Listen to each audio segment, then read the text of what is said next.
আসসালামু আলাইকুম। স্বাগতম জানাচ্ছি সবাইকে আজকের ক্লাসে। আজকে আমরা শিখব লসক গসগু যে অধ্যায়টা আছে সেখান থেকে একটা ম্যাথ শিখব। এই লসক গসগু অধ্যায় থেকে যে কোনো সরকারি চাকরির পরীক্ষায় প্রশ্ন আসে। তো আপনারা এখন বোর্ডে যে ম্যাথটা দেখতে আছেন এটা খুবই গুরুত্বপূর্ণ একটা ম্যাথ। যে কোনো সরকারি চাকরির পরীক্ষা আসার মতো একটা ম্যাথ। অনেকগুলো সরকারি চাকরির পরীক্ষায় এই ম্যাথটা আসছে। তো এটা আমরা কিভাবে সমাধান করব? প্রথমত আমরা ম্যাথটা দেখি। কতজন শিশুর মধ্যে কোনো ফল না ভেঙে ১১৫টি কমলা এবং ১৩৫টি কলা সমানভাবে ভাগ করে দেওয়া যায়?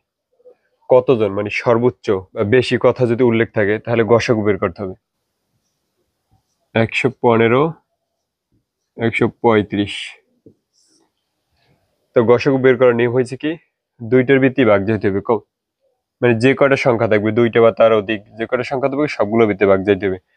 আর ভাগ না গেলে এক হয় গসাগু। যেহেতু লাস্টে বীজের সংখ্যা আছে ৫, তাহলে ৫ দিয়েই যাবে। আর যদি জোড় সংখ্যা তাহলে জোড় সংখ্যা দিয়েই যায় ভাগ। আমরা ৫ দিয়ে দিই।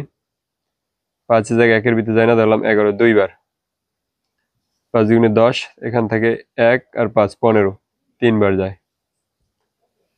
এবার এভাবে যদি দেখি, ৫ এখানে ১৩ বিতে যায় ২ বার, এখান থেকে ৩ ৫ ৩৫, ৭ বার। ৫ সাথে ৩৫, ২৩ আর ২৭। মানে এমন কোনো সংখ্যা নাই এক বাদে যে দুটোটার ভিত্তি ভাগ যায়। যদি না যায় সেক্ষেত্রে আমাদের প্রথমে এই পেশে যেই সংখ্যাটা দ্বারা ভাগ যাবে ওইটাই গসাগু। অতএব ১১৫ ১৩৫ এর